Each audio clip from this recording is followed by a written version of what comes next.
사랑합니다. 네, 감사합니다. 우리 유년부 친구들 위해 한 번 더 박수해 주시고 하나님께 또 영광 돌립니다. 박수. 고생했어요. 네, 친구들 들어가면 돼요. 아쉽게 앵콜 무대가 준비되어 있지 않습니다. 앵콜을 보고 싶으시면 유년부 예배로 오셔도 좋을 것 같습니다. 네, 감사합니다. 네, 제가 이 자리에 이렇게 빨리 서게 될 줄은 몰랐습니다. 네, 그래도 하나님께서 전하시라 하는 말씀 잘 전달하고 내려갈 수 있길 바랍니다. 자, 저희 예배 들어가기 전에 우리 유년부 친구들이 항상 하는 게 있습니다. 우리 오늘 다 같이 따라 하셔야 돼요. 근데 하셔야 됩니다. 네, 자신의 마음에 손을 얹고, 자, 우리 유년부 친구들은 마음이 여기도 있거든요. 네, 허리에 있을 수도 괜찮습니다. 마음에 정말 손을 대는 게 아니니까 우리 다짐하는 생각으로 마음에 손을 얹고, 손을 얹을 수 없다면 마음으로 새긴다고 생각하시고 저를 따라해 주시면 됩니다. 하나님은 나를 사랑하십니다. 죄송한데 유년부 친구들이 목소리가 더 큰 것 같습니다. 한 번만 더 할게요. 하나님은 나를 사랑하십니다. 여전히 더 크네요. 자, 나도 하나님을 사랑합니다. 네, 하나님 사랑하는 것에 유년부한테 진 것 같습니다. 네, 감사합니다. 언제나 우리 삶에서 이것을 잊지 않고 언제나 어느 때나 하나님이 나를 사랑하신다는 것 절대 잊지 않으면서 또 나도 하나님 사랑한다고 항상 고백하시기 소망합니다. 네, 저희 집에 유전자가 조금 센 편입니다. 저기 제 밑으로 여동생이 2명이나 있는데 어려서부터 이렇게 3명이서 다니면 붕어빵이라고 그렇게 약간 놀리는 것 같은데 묘하게 이상하게 그랬는데 유전자 검사보다 더욱 정확한 얼굴이 있었습니다. 사진을 하나 보시면 저희 누굴까요? 네, 누가 봐도 저희 아버지시죠. 제 최근 사진인데 정말 닮아서 나중에 저도 머리가 빠질까봐 걱정될 정도로 너무나 닮은 저희 아버지입니다. 저희 아버지는 저를 가질 때 참 많이 두려웠다고 하십니다. 제가 첫째거든요. 그래서 그 첫째가 딱 생기자마자 다들 어떠셨나요? 많이 두렵고 어떻게 키워야 되지 그러셨나요? 저희 아버지도 많이 그러셨던 나머지 이제 출근하실 때마다 동네 교회에 들려서 새벽 예배에 가셔서 이렇게 기도하셨다고 합니다. 하나님, 저는 이 아이의 아버지가 될 수 없습니다. 하나님이 이 아이의 아버지가 되어주세요. 그렇게 매일 새벽에 출근하실 때마다 두려운 마음으로 떨리는 마음으로 기도하셨다고 합니다. 그리고 오늘 말씀을 통해 우리 하나님의 그 모든 것을 맡긴 여인과 그 삶이 하나님이 없으면 안 되는 사람을 만났습니다. 바로 요게벳이라고 하는 여인과 그 아들 모세입니다. 혹시 모세 아시나요? 모세 잘 아세요? 네. 우리 유년부 친구들은 모세를 모를 수 있기 때문에 우리 모세를 조금 또 모를 수 있어요. 모르는데 숨기고 있을 수 있습니다. 괜찮습니다. 제가 설명해 드리겠습니다. 모세는 10가지 재앙을 통해 이스라엘을 애굽에서 이끌어내어 구원하였고 그리고 홍해도 갈랐고요. 광야에서 하나님의 기적을 매우 많이 실현한 이스라엘의 훌륭한 지도자입니다. 우리 친구들 알겠죠? 괜찮아요? 다시 말해줄게요. 네. 그런데 모세가 이렇게 훌륭한 지도자가 된 이유 중 하나를 꼽으라면 저는 오늘의 말씀을 꼽고 싶습니다. 창세기 2장 3절입니다. 더 숨길 수 없게 되매 그를 위하여 갈대 상자를 가져다가 역청과 나무진을 칠하고 아기를 거기 담아 나일 강과 갈대 사이에 두고. 요게벳은 모세를 살리려고 온갖 일을 다 했습니다. 그렇게 3개월이나 버틸 수 있었어요. 하지만 더 이상 버틸 힘이 없었을 겁니다. 그래서 어쩔 수 없이 그냥 될 대로 되라 하고 그냥 모세를 그 강가에다 둔 것이 아니라 어쩔 수 없이 모세를 강가로 내몰게 됩니다. 그리고 거기에서 요게벳은 너무나 정성스럽게 아이가 잠시 동안 머무게 된 갈대 상자에 역청을 정성스럽게 바르고 나무진도 아주 정성스럽게 발랐을 거예요. 그리고 그것으로 요게벳이 할 수 있는 것은 끝났습니다. 그럼 이제 할 수 있는 게 뭐밖에 없을까요? 물에 태우고 그리고 기도가 남았습니다. 하나님께 간절히 기도했을 거예요. 그동안 이스라엘 백성이 잊고 있었던 하나님에게 간절히 기도했을 겁니다. 오늘 우리가 부른 요게벳의 노래처럼 말이죠. 근데 사람이 참 이상합니다. 보통 바로 하나님을 찾으면 좋겠는데 항상 끝에 마지막에 가서 하나님 찾습니다. 우리가 시험 볼 때를 생각해 보면 시험 보기 전에 기도하시나요? 아니죠. 보통 시험 보고 나서 결과를 제출하고 난 다음에 주님 결과가 좋게 해주세요라고 기도를 하죠. 네, 너무 급하신 분들은 주님 시험 문제를 알려주세요라고 기도하기도 합니다. 조금 더 나아가서 다들 이런 기도 한 번씩 해보셨을 것 같습니다. 아, 하나님, 제가 정말 하나님께 모든 것을 맡겨드리겠습니다 라고 말했죠.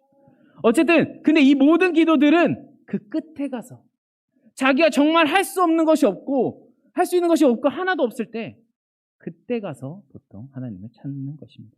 이쯤 되면 오늘 말씀은 우리 아이들을 하나님께 맡기면 마치 모세처럼 된다는 뜻이구나 라고 생각하실 수 있습니다. 하지만 다들 말씀하십니다. 저한테 전도사님, 자녀 문제는 그렇게 쉽지 않아요. 아직 전도사님 결혼도 안 해보고 자녀도 없어서 모르는데 그게 그렇게 쉽지가 않습니다. 하나님한테 맡기는 그거 쉽지 않습니다.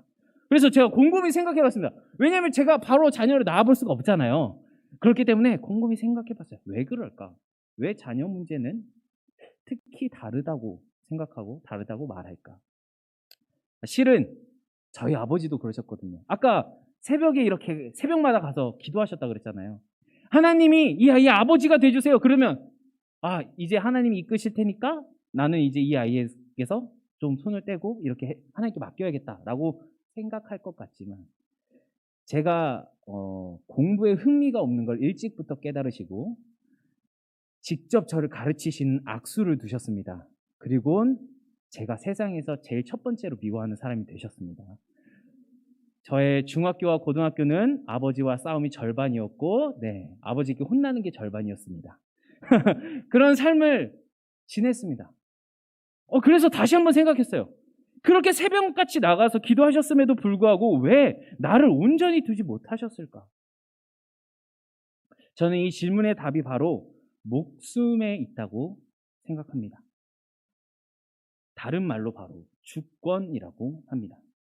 우리가 보통 이 목숨이 경각에 달렸을 때 하나님을 가장 많이 찾습니다. 특히 이런 기도 혹은 해보셨을 수도 있고 어디서 들으셨을 수도 있을 텐데 우리 아이들이 아프거나 그럴 때 하나님, 우리 아이 좀 고쳐주세요.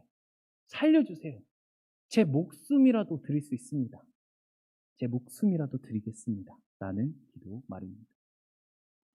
근데 바로 이 부분이 바로 문제였습니다. 우리는 하나님께 목숨이라도 드리겠다고 다짐할 수는 있지만 정작 우리 아이는 드릴 수가 없었습니다. 보통 자신을 놓고 목숨보다 소중한 것은 없다고 말하지만 실은 우리의 자녀들은 나의 목숨보다 소중합니다. 그래서 결국 우리 자녀들은 나의 목숨까지 포기해서 하나님께 드릴 수 있지만 하나님께 온전히 드릴 수는 없었던 것입니다. 이제 문제를 깨달았습니다, 우리가. 그러면 문제를 해결하려면 자녀를 목숨보다 덜 사랑하면 되겠구나. 하나님한테 정말 다 드리면 되겠구나. 라고 하면 될까요? 쉽게도 아닙니다. 실은 이보다 더 큰 문제가 있습니다. 바로 오늘 말씀의 제목입니다. 목숨을 맡길만 한가? 이 부분이 가장 큰 문제인 것 같습니다. 내 목숨을 하나님께 맡긴다고 생각했지만 실은 우리는 우리 목숨을 생각보다 하나님께 맡기지 못하는 것 같습니다. 아마도 대부분의 사람이 이 목숨을 하나님께 맡기지 못했겠죠.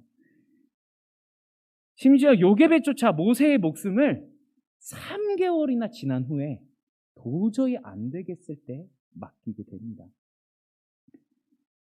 우리는 하나님께 목숨을 맡긴다고 생각하십니까? 아니라고 한다면 나의 목숨도 맡기지 못했는데 과연 어떻게 내 목숨보다 소중한 자녀를 하나님께 온전히 맡길 수 있겠습니까? 그래서 내 자녀를 하나님께 맡겨야지라는 다짐보다 오늘은 내 목숨을 다시 한번 하나님께 맡기는 시간이 되면 좋겠습니다. 사실 이 목숨은 원래 내 것이 아닙니다. 예수님께서 그 값을 지불하시고 우리의 모든 목숨을 사셨습니다. 그 덕에 우리가 삶을 온전하게 누릴 수 있는 것입니다. 지난주 예수님의 부활을 더욱 생각하는 부활주일이었습니다. 우리는 예배를 드리며 감격했죠. 아, 예수님이 죽으시고 부활하심을 통해 나는 구원받았어. 여기서 사실 이미 답이 다 나왔습니다. 아, 목숨이 원래 내 게 아닌데 그래, 하나님 드리자. 실은 다 알고 계신 내용입니다. 부활절 다들 혹시 몇 번 지내셨나요? 저보다 부활절 다들 많이 지내신 것 같은데 부활절 때마다 아, 그래, 내 목숨은 내 게 아니었어. 그래, 내 목숨은 하나님 것이었어. 하지만 왜 안 되죠? 왜 안 되죠? 목숨을 포기하는 방법을 모르기 때문인 것 같습니다. 솔직히 우리 세상에 살면서 저희 목숨 걸고 하나님 전도할 일이 얼마나 있겠습니까? 저희 주변에 그 이웃에게, 혹시 이웃에게 이렇게 주님을 전할 때 목숨을 거시나요? 혹시 전하시면 목숨을 잃게 되나요? 아직은 아니죠. 다행입니다. 네. 아직은 그래도 친구한테 야, 예수님 믿어볼래 한다고 죽진 않습니다. 하지만 아까 말씀드렸죠. 목숨은 다른 말로 하면 주권입니다. 혹시 지금까지 들으시면서 아, 전사님 무슨 소리 하시는 거예요? 나는 달라요. 저는 다릅니다. 나는 나의 목숨을 하나님께 이미 드렸어 라고 생각하실 수 있습니다. 그럼 주권으로, 아까 말한 대로 주권으로 다시 바꿔서 여쭤보겠습니다. 정말 이제까지의 모든 선택에 하나님을 대입해서 생각을 하시고 하나님을 대입해서 선택을 했나요? 나의 삶을 살아오는 여정 가운데 그 가운데 하나님은 몇 번이나 있었으며 지금도 우리의 모든 선택 가운데 그 주권은 어디에 있는지, 미리 선택을 하고 결과를 하나님께 요청하진 않았는지, 나의 의로움보다 하나님을, 나의 이익보다 하나님을 항상 먼저 생각했을까요? 만일 이것이 항상이 아니라면 그건 어쩌면 제대로 목숨을 드린 것이 아닐지도 모릅니다. 하나님을 믿는다는 것은 필연적으로 목숨을 거는 일입니다. 필연적으로 하나님께 물으며 나아가는 삶입니다. 오늘 우리는 요게벳이 아니라 모세가 되었으면 좋겠습니다. 모세의 의지가 아니지만 그 삶을 나일강에 띄워진 갈대상자가 아닌 하나님을 의지하는 삶을 살기를 소망합니다. 우리의 삶의 모든 길에서 하나님께 묻고 하나님의 뜻을 구하기 바랍니다. 실은 이게 되게 거창한 것 같은데 생각보다 너무 쉽습니다. 우리 유년부 친구들도 할 수 있는 거예요. 예전에 우리 친구들에게 말씀을 전할 때 하나님께 묻는 것을 하자고 했습니다. 아주 사소한 것부터 말이죠. 어떤 거냐면 하나님, 오늘 오후 예배 끝나고 저녁에 뭐 먹을까요? 하나님, 지금 밤 12시 넘었는데 간식 먹으면 살찔까요? 되게 시시콜콜한 것 같고 장난 같지만 이 작은 것 하나가 나의 삶에 나중에 큰 것까지도 하나님께 묻는 훈련이 되리라 소망합니다. 작아 보이지만 나의 삶의 주권을 조금씩 포기하고 하나님께 먼저 묻는 삶을 살기를 소망합니다. 정말 에이 그게 뭐야 라고 생각할 수 있지만 이 작은 것이 습관이 되고 그 모든 것이 하나님께 다 맡길 수 있는 그런 삶이 되기를 소망합니다. 정말 하나님께 내 목숨을 맡길 만하다고 생각한다면 모든 주권을 하나님께 드려보길 소망합니다. 그리고 우리가 이렇게 바뀐다면 제가 우리 아버지를 너무나 닮은 것처럼 우리 자녀들도 우리를 닮아간다고 생각합니다. 특히 현재 유년부와 초등부에 자녀를 두신 성도님들께서는 꼭 아이들과 가정공과를 해주시면 감사할 것 같습니다. 아이들의 가정공과가 있거든요. 오늘 가정공과 해온 사람 했을 때 아무도 손든 아이가 없었습니다. 우리 아이들과 함께 예배드리는 귀한 시간 가지면 좋을 것 같습니다. 마지막으로 묻겠습니다. 하나님을 참 주인으로 인정하십니까? 그렇다면 오늘 우리 함께 찬양하시며 결단하겠습니다. 요게벳의 노래입니다. 우리 아까 찬양했던 건데요. 요게벳의 노래는 요게벳이 모세를 향한 마음을 찬양으로 이렇게 만든 것입니다. 근데 오늘 아까 말씀드렸죠. 우리는 오늘 모세가 되는 겁니다.